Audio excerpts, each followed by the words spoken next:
Ulit sa atin mga kagarden. Ang panahon dito ay talaga namang walang pagbabago. Walang sawa, paspas ang lurok na ulan. Magandang umaga po mga kagarden. At bay din ako sa ito nga yung aking itatanim. At ako ay nag-ano ng bunot. Ako ay tawag dito nag-ipon itong bunot para lagyan ng pan. Nag-edipot may itong uling at itinakapit po dito yung kuwan, ugat. Nakapit yan ay tamang tama at nag-uulan, hindi madaling mabuhay. Pag maganda na ang kuwan at tumubo na, pwede na itong ilagyan ng tali, hahanger na siya. Ito na kaming isang piraso. Yan. Tapos itong ugat, dami ugat, mas madali itong mabuhay. Buhay na pala itong ugat. Talaga namang ang pag-garden po ay hindi trabaho ng kamatayan. Talagang pagpupukusan mo ng panahon. Siyempre, kasama din yung hilig. May baga, ikaw ay mahilig maghalaman, ay malilibang ka. Yan. Ganyan po lang kasimple. Ay uling lang. Dito lang kami ni Bok sa aming dapugan. Mamay lilinin sinabi ito nung aming kuhan.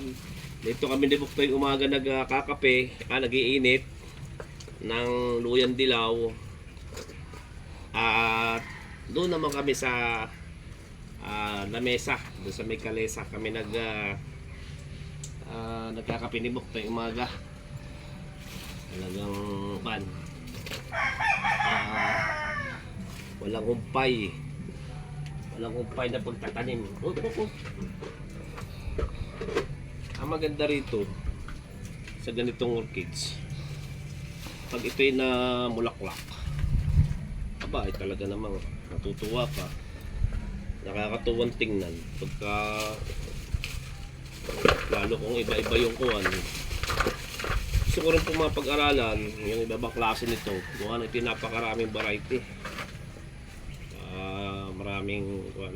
Pakarami ng klase.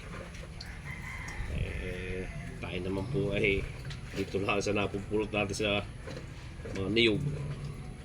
Di po baga balang araw ating pag tayo medyo nadagdagan ng kalaman sa paghahalaman, kung ano yung mga magagandang klase talaga. Eto, maganda po itong klase, yung fixed din. Tigre yata ito, hindi ko alam kung may tawag yung nakakatawagan talaga. Yan. Yan po. Hindi po kami makapag garden na book sa labas. Talaga naman dito po sa amin laging lurok. Ayaw na magpakita yung araw, magpakita man sa oras na, dalawa. Kung kasunod po na yun, walang humpay na lurok na. Napakahirap naman na magtrabaho pagka naulan at baka naman sakit ang abutin. Problema pa. Ayan po ang aming prepare ni Bok. Ayan. At muli po mga kagarden, ako po ay nagpapasalamat sa inyong walang sawang panonood sa amin ni Bok. Bagamat ako po minsan ay bihira makapag-vlog, kaya nakikita ko minsan yung pala nababa yung views, kaya po nang ito po ay isinisingit ko lang. At ako po'y masaya sa aking ginagawa kasama si Bok.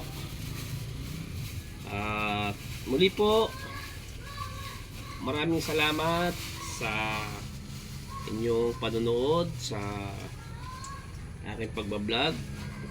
Marami pa po akong gustong itanim, gawain. Siguro utay-utay lang para maging maganda naman yung aking gardenenan. Muli po, walang sawang paalala sa mga nagdadrive, kung ano man ang ating dinadala, kung ano mang klaseng sasakyan. Mag-ingat po tayo at huwag kalimutan magpasalamat sa Panginoon. God bless po.